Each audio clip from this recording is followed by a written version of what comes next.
আমলটি করুন। এই আমলটি করলে কি কি লাভ হবে, আমাদের কি কি কাজ হবে এই আমলটি করার দ্বারা, প্রথমে সেই কাজগুলোর কথা বলে দিব। প্রথম কাজটি হলো, কোনো ব্যক্তি যদি কাউকে ভালোবাসে কিন্তু সে ব্যক্তি তাকে ভালোবাসে না, তাহলে সে ব্যক্তি এই আমলটি করুন। খুবই গুরুত্বপূর্ণ এবং খুবই কার্যকরী একটি আমল, আপনি প্রথম দিনেই ফলাফল পাবেন। আর দ্বিতীয় কাজটি হলো, যদি কোনো স্বামী তার স্ত্রীকে খুব বেশি ভালোবাসে কিন্তু স্ত্রী তাকে ভালোবাসে না, তাহলে স্বামী স্ত্রীদের জন্য এই আমলটি খুবই গুরুত্বপূর্ণ। অর্থাৎ স্বামী যদি এই আমলটি 3 বার করে, 3 বার, 5 বার, 7 বার, এইভাবে বিজোড় সংখ্যায় যদি স্বামী তার স্ত্রীকে নিয়ে এই আমলটি করে, তাহলে স্ত্রী তাকে পাগলের মতো ভালোবাসবে, তার দিকে খুবই আকর্ষিত হবে। আর হ্যাঁ, কোনো স্ত্রী যদি স্বামীকে খুব বেশি ভালোবাসে কিন্তু স্বামী স্ত্রীকে বেশি একটা ভালোবাসে না, তাহলে স্ত্রীর জন্য এই আমলটি খুবই গুরুত্বপূর্ণ এবং খুবই পরীক্ষিত একটি আমল। অর্থাৎ স্ত্রী যদি 3 বার, 5 বার, 7 বার স্বামীর চেহারার দিকে তাকিয়ে এই আমলটি করে, তারপরে স্বামীর চেহারার দিকে যদি ফু দিয়ে দেয়, তাহলে স্বামী তাকে পাগলের মতো ভালোবাসবে, স্বামী স্ত্রীর প্রতি খুবই আকর্ষিত হবে। দর্শক, ভিডিওটি না টেনে আপনি শেষ পর্যন্ত দেখুন। এইভাবে ছেলে সন্তানের ভালোবাসা পেতে হলে অথবা অন্য কোনো মানুষের ভালোবাসা পেতে হলে আপনি এই আমলটি করুন। খুবই গুরুত্বপূর্ণ এবং খুবই কার্যকরী একটি আমল। দর্শক, এখন আমি বলে দিব এই আমলটি করার নিয়ম কি, কোন নিয়মে করলে আমলটি দ্বারা খুব তাড়াতাড়ি ফলাফল পাওয়া যাবে। আর হ্যাঁ, কোনো ব্যক্তি যদি কোরআনের আমল নিয়ম অনুযায়ী করে, তাহলে অবশ্যই সে ব্যক্তি ফলাফল খুব ভালোই পায়। অর্থাৎ খুবই তাড়াতাড়ি সে আমলের ফলাফল পায়, খুবই তাড়াতাড়ি সে সাকসেস হতে পারে। তাই বলছি, এখন আমি এই আমলটি করার নিয়ম বলে দিব। দর্শক, এই আমলটি করার আগে আপনার 3টি কাজ করতে হবে।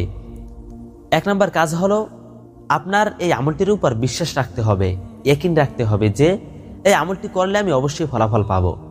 কারণ কোরআনের সব আমলই বিশ্বাসের উপর নির্ভর করে।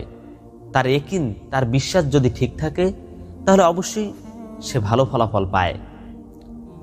আর 2 নম্বর কাজটি হলো, এই আমলটি করে ভালো ফলাফল পেতে হলে, খুবই তাড়াতাড়ি তার ফলাফল পেতে হলে তার মুমিন হওয়া জরুরি।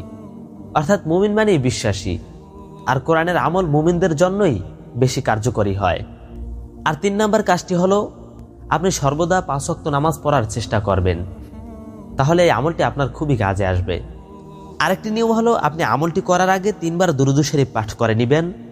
সেই দুরূদটি হলো দুরূদে ইব্রাহিম, অর্থাৎ যে দুরূদ শরীফ নামাজের মধ্যে পড়া হয়। আমলটি করার আগে আপনি অবশ্যই 3 বার, 5 বার, আপনার ইচ্ছা মতো বিজোড় সংখ্যায় আপনি 3 বার দুরূদ শরীফ পাঠ করে নেবেন। তারপরে এই আমলটি আপনি 3 বার করবেন। ছোট একটি আমল, আপনারা সবাই মুখস্থ করতে পারবেন, সবাই। আর আমলটি করার আরেকটি নিয়ম হলো, আপনি যাকে ভালোবাসেন সে যদি আপনার কাছে থাকে, তাহলে আমলটি হবে এক রকমের। আর যদি সে আপনার কাছে না থাকে, অর্থাৎ দূরে থাকে, তাহলে আমলটি হবে আরেক রকমের। অর্থাৎ ভালোবাসার মানুষটি যদি আপনার কাছে থাকে, আপনার সামনে থাকে, তাহলে তার সামনে বসে আপনি 3 বার এই আয়াতটি পড়বেন, এই আমলটি করবেন। 3 বার এই দোয়াটি পড়ার পরে আপনি তার চেহারার দিকে ফু দিয়ে দিবেন, তাহলে আপনি পরের দিনই এই আমলের ফলাফল পাবেন। আর হ্যাঁ, যদি আপনার ভালোবাসার মানুষ, আপনি যাকে ভালোবাসেন, সে যদি আপনার কাছে না থাকে, দূরে থাকে, তাহলে কি করবেন? তাহলে আপনি সেই ব্যক্তির আকৃতিটা, সেই ব্যক্তির ছবি মনে মনে ধারণা করবেন এবং নিয়ত করবেন যে আমি অমুক ব্যক্তির জন্য এই আমলটি করতেছি। এইভাবে তার আকৃতি যদি আপনার মনে ধারণ করে 3 বার এই দোয়াটি পড়েন, পড়ার পরে তাকে মনে করে যদি ফু দিয়ে দেন, তাহলেও কাজ হয়ে যাবে। দর্শক, তাহলে জেনে নিন সেই দোয়াটি কি। সেই দোয়াটি হলো, আমি মোবাইলের স্ক্রিনে লিখে দিব, আপনারা ওখান থেকে ভালো করে মুখস্থ করে নেবেন এবং আমি খুবই আস্তে আস্তে করে বলবো, আপনারা ওখান থেকে মুখস্থ করে নেবেন। তাহলে শুনুন সেই দোয়াটি, ওয়ালকাইতু আলাইকা মাহাব্বাতাম মিন্নি ওয়ালিতুসনা আলা আইনি। দর্শক, আমি আবারও বলছি, ওয়ালকাইতু আলাইকা মাহাব্বাতাম মিন্নি ওয়ালিতুসনা আলা আইনি। দর্শক, মোবাইলের স্ক্রিনে লিখে দেয়া হলো, আপনি একটু ভালো করে শুনুন, নিচে বাংলা উচ্চারণ সহ দেয়া হলো, ওয়ালকাইতু আলাইকা মাহাব্বাতাম মিন্নি ওয়ালিতুসনা আলা আইনি। আপনার মুখস্থ করার জন্য আমি আবারও বলছি, ওয়া আলকাইতু আলাইকা মাহাব্বাতাম মিন্নি ওয়ালিতুসনা আলা আইনি। এর অর্থ হলো, আমি তোমার প্রতি মোহাব্বত সঞ্চারিত করেছিলাম আমার নিজের পক্ষ থেকে, যাতে তুমি আমার দৃষ্টির সামনে প্রতিপালিত হও। দর্শক, আয়াতটি আমি আবারও বলছি, ওয়া আলকাইতু আলাইকা মাহাব্বাতাম মিন্নি ওয়ালিতুসনা আলা আইনি।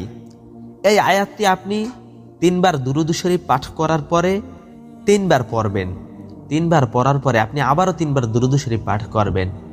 এরপর আপনি যাকে ভালোবাসতে চান, আপনার সামনে থাকলে, আপনার কাছে থাকলে তার চেহারার দিকে ফু দিয়ে দিবেন। আর যদি সে আপনার কাছে না থাকে, দূরে থাকে, তাহলে তার ছবি আপনার মনের মধ্যে ধারণা করবেন, তার আকৃতিটা আপনার মনে